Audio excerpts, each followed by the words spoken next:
Good morning বন্ধুরা, কেমন আছো সবাই? আশা করি সকলেই খুব ভালো আছো। হঠাৎ করে সকালবেলায় তুমুল কাণ্ড। কেউ এই একঘেয়েমি ডিম খাবে না। না, ডিম রান্না করলে তুমি যদি অন্যরকম করে রান্না করতে পারো তাহলে ডিম খাবো, না হলে খাবো না। রোজই তোমার ওই একই রকমের ডিম আমাদের আর ভালো লাগছে না। এবার ঘরে আমার কিছু ডিম পড়ে আছে, ডিমগুলোকেও আমার তুলতে হবে। তো কি করি ভাবতে ভাবতে রেসিপিটা মাথায় এলো, তো তোমাদের সঙ্গে শেয়ার করলাম। তো প্রথমে আমি এখানে গ্যাস জ্বালিয়ে দিলাম। গ্যাস জ্বালিয়ে দিয়ে এখানে আমি ডিমগুলোকে সিদ্ধ বসিয়ে দিলাম, আর দিয়ে দিলাম নুন আর একটু তেল দিয়ে ডিমগুলোকে আমি এখানে সেদ্ধ হতে দিলাম। ডিমগুলো যখন আমার ঘরে পড়ে আছে, আমি তো ডিমগুলো ওদের খাইয়েই ছাড়বো। আর ডিম কিন্তু আমাদের বাড়িতে ভীষণ প্রিয় সবার, সকলেই ডিম খেতে খুব ভালোবাসে। কিন্তু বলে ওই রোজ রোজ তোমার ওই ডিমের ঝোল বা আলু দিয়ে ডিমের ঝোল, ডিমের কারি, ডিমের পোচ মা আর ভালো লাগছে না। মেয়ে সব সময় বলে যাচ্ছে একটু নতুনত্ব কিছু করো। ওর বাবাও বলছে তুমি তো সেই রোজই একই রকমের রান্না করছো, ভালো লাগছে না, যদি নতুনত্ব কিছু করতে পারো করো, নাহলে আর ডিমগুলো করতে হবে না। তো আমি দেখলাম প্রচণ্ড গরম, ডিমগুলো তো আমার নষ্ট হয়ে যাবে, তাহলে এই ডিম কটাকে তোমাকে তুলতে হবে। তো বুদ্ধি খাটিয়ে আমি এই রেসিপিটা মাথায় নিয়ে তোমাদের সাথে শেয়ার করলাম। তো এখানে আমার ডিমগুলো সব ছাড়ানো হয়ে গেছে। এবার ছুরি দিয়ে আমি এখানে খুব আলতো হাতে ডিমগুলোকে কেটে নেব। সব কটা ডিমকে আমি এখানে আর্ধেক আর্ধেক করে কেটে নেব। খুব সাবধানে ডিমগুলোকে কেটে নেবে, কেননা কুসুমগুলো দেবে কোনোটাতে একটু বেশি, কোনোটাতে একটু কম হয়ে গেলে যার পাতে যখন যেটা পড়বে সে দেখবে যে হয়তো আমার পাতে একটু বেশি পড়লো, ওর পাতে একটু কম পড়লো।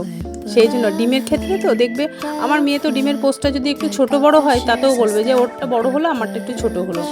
তো আমি এখানে নুন, একটু হলুদ আর একটু লঙ্কার গুঁড়ো মাখিয়ে ডিমটাকে রেখে দেব। তো চলো পরের স্টেপে যাওয়া যাক।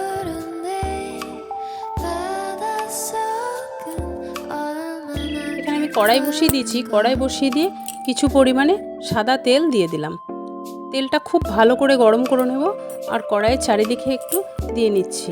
দিয়ে এখানে আমি একটা ব্যাটার তৈরি করে নিয়েছি, একটু ময়দা, একটু বেসন, একটু কাঁচা লঙ্কা কুচি, একটু নুন হলুদ দিয়ে খুব ভালো করে ফেটিয়ে একটা ব্যাটার তৈরি করে নিয়েছি। ওর মধ্যেই আমি ডিমগুলোকে ডুবিয়ে ডুবিয়ে ভেজে নেব। খুব ভালো করে কড়া করে আমি ডিমগুলোকে ভেজে তুলে নেব। ডিমটা পুরোপুরিভাবে যদি রান্না নাও করতাম, এইভাবে ডিমটা দিলেও কিন্তু সবাই খেয়ে নিত, কেন ডিমের চপ বা ডিমের ডেভিল খেতে কিন্তু সবাই খুবই ভালোবাসে। তো আমি সেটা দিইনি, তাই এইভাবে আমি ডিমগুলোকে সবকটা ডিমকে ভেজে নিয়েছিলাম।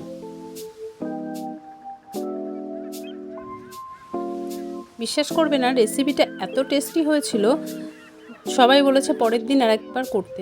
তা গরমটা একটু কমলে আবার ওদের করে দেব। আমি এখানে মোটামুটি 3টে ডিম প্রথমে দিয়ে দিলাম। 3টে ডিমকে অর্ধেক করে, মানে 6 পিস আছে, তো এটাকে আমি উল্টে দিচ্ছি। দেখো বেশ লাল করে কিন্তু আমি এখানে ভেজে নিচ্ছি ডিমটাকে। খুব আলতো হাতে করতে হবে, কেন অনেক সময় না হলে না ওই ডিমের ভেতর থেকে কুসুমটা বেরিয়ে যাবে। তো খুব সাবধানে আমি ডিমটাকে ভালো করে লাল করে ভেজে নিচ্ছি। তো কাদের কাদের বাড়িতে ডিম খেতে সকলে খুব ভালোবাসে? আমাদের বাড়িতে মাছটা খুব কম চলে, মাছটা খুব একটা খেতে চায় না। মেয়ের বাবা কেউই মাছ খুব একটা ভালোবাসে না, ডিমটাই সকলে খুব ভালোবাসে। ডিমগুলো না এই সময় খুব ফাটছিল, খুব সাবধানে ডিমগুলোকে তুলছিলাম। ডিম আবার ফাটে, বাপরে, এই প্রথম দেখলাম। আমি খুব সাবধানে ডিমগুলোকে তুলে নিলাম, তুলে নিয়ে পরের ডিমগুলোকেই আমি একই তেলে ভেজে নেব।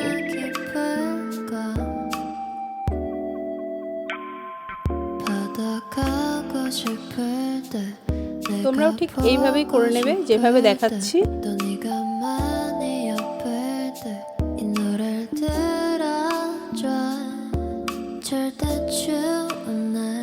আর যদি কারোর ডিমের অন্য কোনো রেসিপি জানা থাকে, যেমন ডিম দিয়ে আলু দিয়ে ঝোল, ডিমের কারি, ডিমের পোচ, ডিমের অমলেট, ডিমের ভর্তা, এগুলো ছাড়া আরও যদি অন্য কিছু জানা থাকে, তো তোমরা অবশ্যই আমার সাথে এটাকে শেয়ার করো।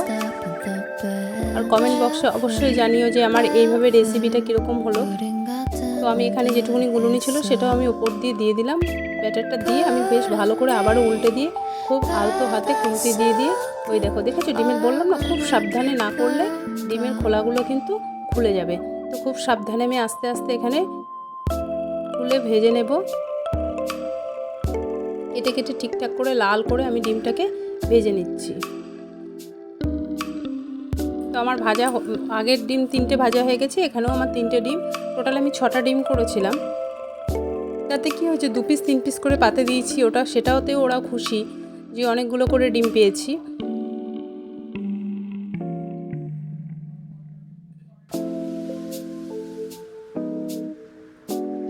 ডিমগুলো আমার সব ভাজা হয়ে গেছে। এবার আমি গ্যাসটাকে সিম করে দিয়ে ডিমগুলোকে তুলে নিচ্ছি।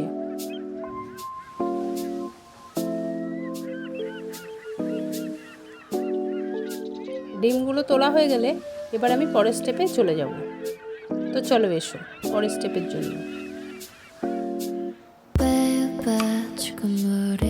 ঠিক আছে, ডিমগুলো সব ভাজা হয়ে গেছে। এখানে আমি এবার পোস্ত, কালো সর্ষে, সাদা সর্ষে আর কাঁচা লঙ্কা নিয়েছি।